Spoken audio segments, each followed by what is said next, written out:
Order! Order! You are an incorrigible delinquent at times. Behave yourself, man!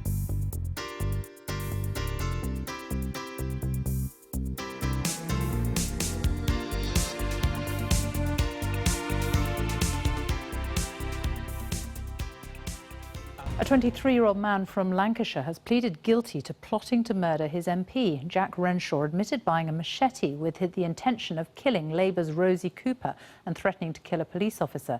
He's one of 6 men who deny being members of the banned neo-Nazi group National Action. Our Home Affairs correspondent Daniel Sanford reports.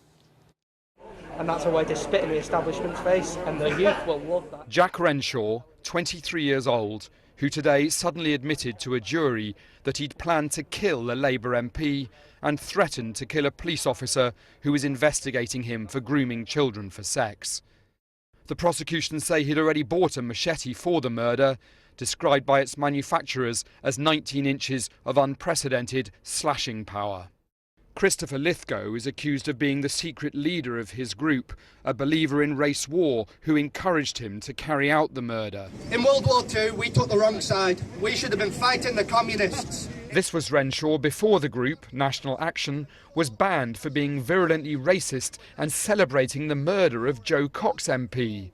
But he, Christopher Lithgow and 4 other men are on trial for remaining members after the ban.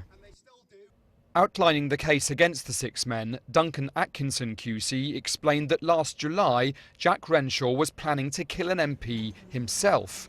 He laid out his idea to some of his group at this table upstairs in a pub in Warrington. The prosecution say that Jack Renshaw told the group that his plan was to murder his local MP, Rosie Cooper, take some hostages and then kill a female detective who'd been investigating him, before himself being shot by armed police. The plan to kill Rosie Cooper was exposed because there was a disillusioned former National Action member inside the group in the pub that night called Robbie Mullen, who was working undercover for the anti-racism organisation Hope Not Hate.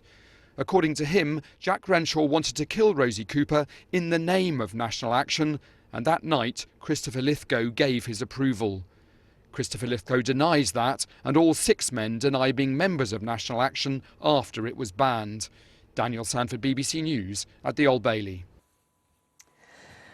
The name National Action, a neo-Nazi group, came to unpleasant and disturbing prominence when it praised the man who murdered the Labour MP Joe Cox. Well, today, a young man accused of being a member of the banned group pleaded guilty to planning to murder another Labour MP, Rosie Cooper, with a machete. Jack Renshaw did that just as his trial was about to start. He does, though, deny being a member of National Action, as do 5 others on trial with him. The 18-year-old in this footage is Jack Renshaw. As a 21-year-old, he planned to murder an MP. Today, aged 23, he admitted that at the Old Bailey. He bought a so-called Gladius machete, similar to this one, and described online as offering 19 inches of unprecedented piercing and slashing power. And he wanted to use it to murder Rosie Cooper, his MP. Jurors were told that one reason she was singled out was because she's a Labour representative, the party of Joe Cox, murdered by a white supremacist 2 years ago. And we must now fight! The court was shown this propaganda video for National Action, the banned neo-Nazi terror group. Renshaw is accused of carrying out the plot in its name. The prosecutor said Renshaw had been planning to carry out a politically and racially motivated murder in support of National Action. But jurors were also told that that was done with the blessing of one of the group's leaders, Christopher Lithgow, who's also on trial here. Prosecutors say Lithgow had been the group's national leader and that the 2 men met in this pub last July, where Renshaw asked for permission to carry out the attack. Another defendant, Garen Helm, joined them later that evening, one of 6 men who went on trial this morning. Renshaw and the other 5 defendants deny being members of a proscribed organisation. Rohit Katru, News at 10 at the Old Bailey. Welcome back. You're watching the press preview. With me now, Tom Newton-Dunn and Yasmin Alabai-Brown. And we're going to turn to the Mail and the suspected member of a neo-Nazi group, a banned group, and his plot to murder a Labour MP, Yasmin. Yes, I mean, when you look at this face and the man, I'm really shocked. He looks like such an innocent, baby face, nice guy.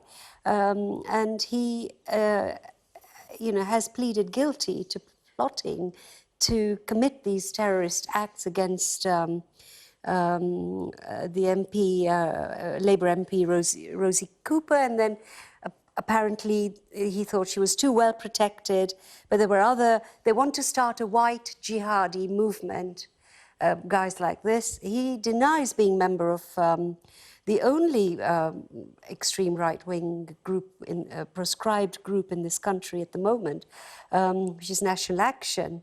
And, I mean, many of us have been very frightened by some of the stuff they do and say, and do you know, in the Prevent program of the government to stop Islamicist radicalization of the young, well, something like 23% of referrals are now of white kids brought up in such families. So this is a problem that needs to be addressed. It is, and actually, Wales seems to have a lot of this going on as well. But it is very frightening that, And I think also violence to MPs, sporadic, homegrown violence. So MPs might well have been the victims of, or the targets of terrorist groups like the IRA for a while. But for it to be acceptable to just target an MP because you don't think what they say is any good or you happen not to agree with them, they are now a target for murder is quite extraordinary. Obviously, with the murder of Joe Cox. Anna Soubry, pro-EU Tory MP in the Commons today, revealed that... She did, didn't she? Yes. One of her colleagues, another sort of pro-Tory rebel, and whatever you think of their views, right or wrong, she said that this colleague of hers had to go to a public meeting with 6 undercover armed policemen in the audience because of death threats out against and rape threats. Simply trying to communicate with your constituents now means that armed police have to follow you undercover everywhere you go. It's a very, very sad development. Yeah, very sad indeed.